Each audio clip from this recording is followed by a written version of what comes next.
Rescuers are racing to help some people who are trapped in a hole for hours with nowhere to go. That's how tonight is going for a man in Wyandotte. And Fox 2's Dave Spencer joining us live with the latest on the widespread rescue effort for these workers. What do you know at this point, Dave? Well, I know that the search continues for one person who is still trapped in a hole that we're told is roughly 10 to 12 feet deep. They're working on sewer crews. I just want to give you an idea of the scope of this scene. Behind me, you see just one of the many hazmat crew trucks here.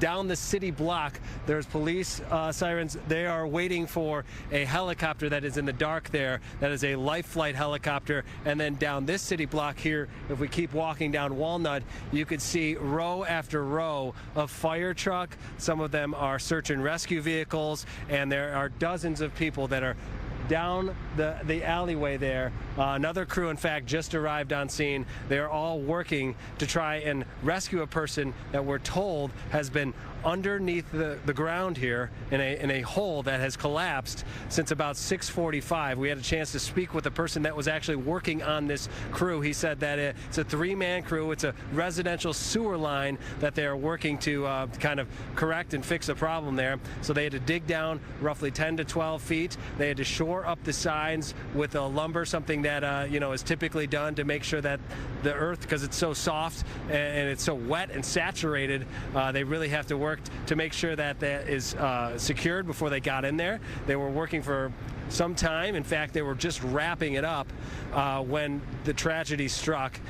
Two men inside that hole. The third person that we spoke with, it was the spotter. He said that one of the guys was able to act quickly, get out, but the other person was trapped under that. He describes it as really thick, heavy clay, not just topsoil or anything like that. But you can imagine if you're trapped under that weight of it, that would speak to the amount of people that are being used right now to try and rescue that person. Take it from the person who had to call 911. Here he is now. We're putting in our last piece, and some dirt had fell. He was trying to clear it out so we can get it in there just right, because he's a perfectionist, and it just started collapsing. Ground softened. One of the posts got to moving, and it went down. So I yelled. One of the guys was able to move and get out the way. The other guy got stuck.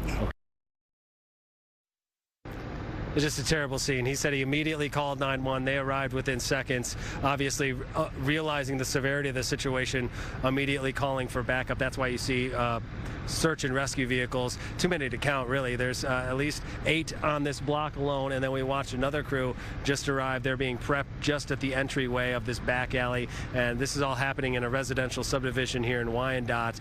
Again, just working on a sewer line, something he says was a pretty routine job, a 3-man job. They had 3 people, and obviously the worst case scenario here is one of them is still trapped.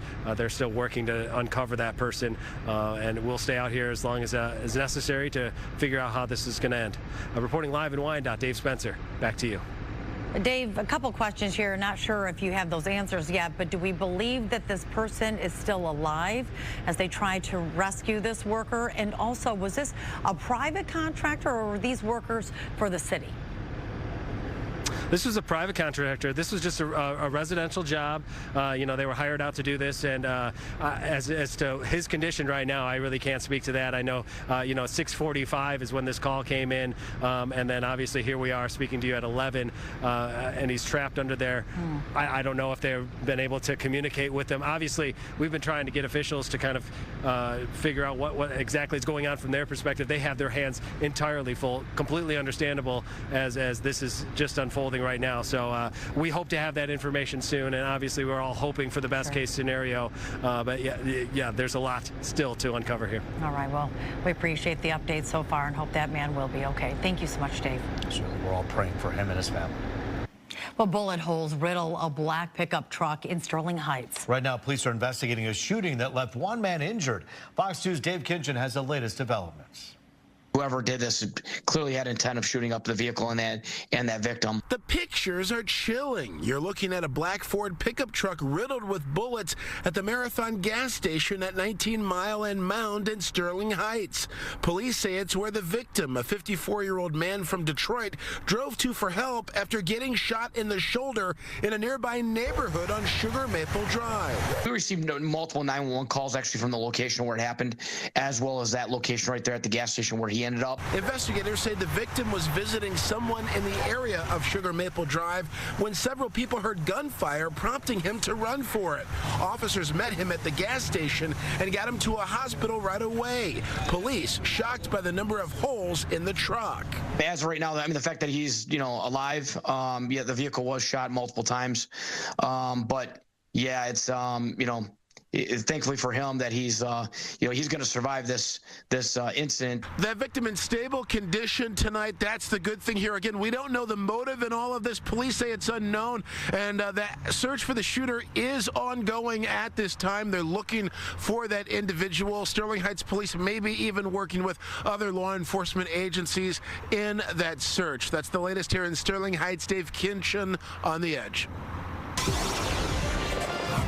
All right, let's talk about our weather. We finally got a break from the cold. It was nice. We enjoyed it with temperatures, mid-50s, a little higher in some places, So nice. and lots of sunshine.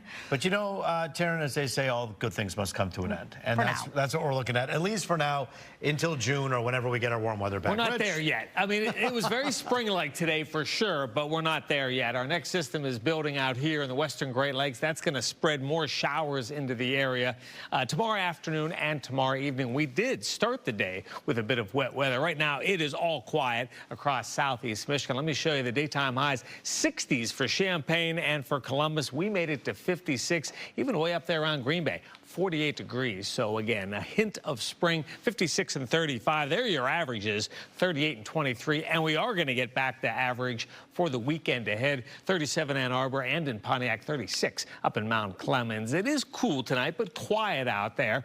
Look at that next system. There it is. And it's going to cross the region tomorrow afternoon. Tomorrow evening, there could even be a couple of wet snowflakes mixing in. And then it's trending cooler heading into the weekend. You'll see it all in the 7-day. Cool and dry for the rest of tonight. Thickening clouds before sunrise. Tomorrow's a chilly kind of day, not like today, with those afternoon showers. And then notice the weekend ahead. 36 Saturday, 32 on Sunday. We're going to check it all for you at 4 a.m. Roop Taryn, back to you. All right, thanks so much, Rich.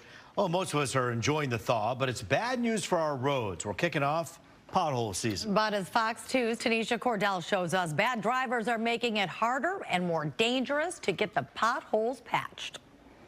Tire killers, craters. On the side streets, on the residential streets, freeway, yeah.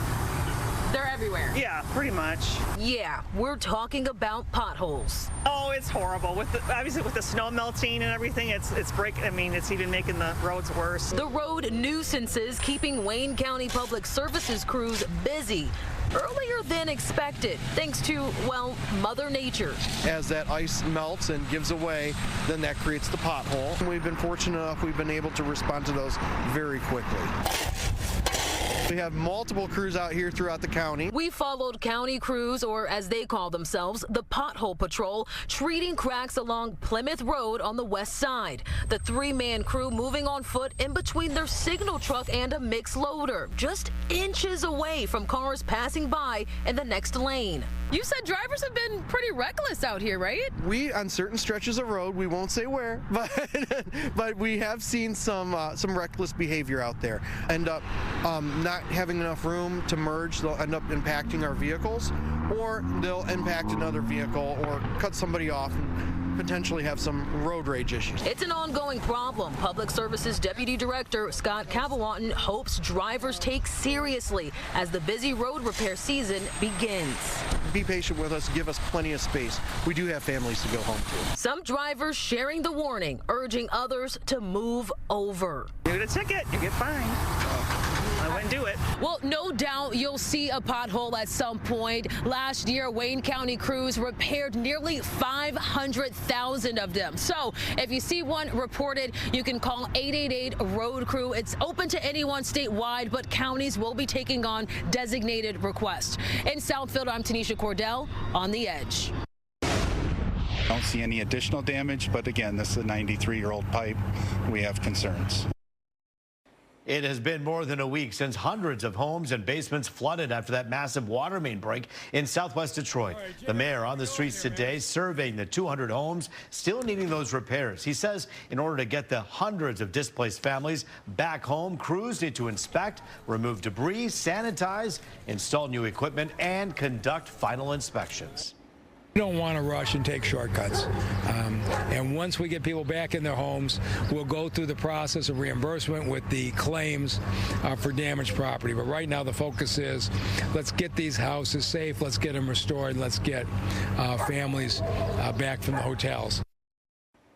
City officials say homes should have replaced furnaces, hot water, and more by Thursday, and hopes all homes will be repaired within 6 weeks. An increase is just going to make things a lot more worse. Metro Detroit residents are on pins and needles with higher bills heading their way. The Great Lakes Water Authority is getting backlash for proposing the larger rate hike, largest one in 10 years. The proposed increase would exceed the 4% cap expiring this year. Water Authority officials say higher rates for water and sewer services are needed for business costs and infrastructure needs.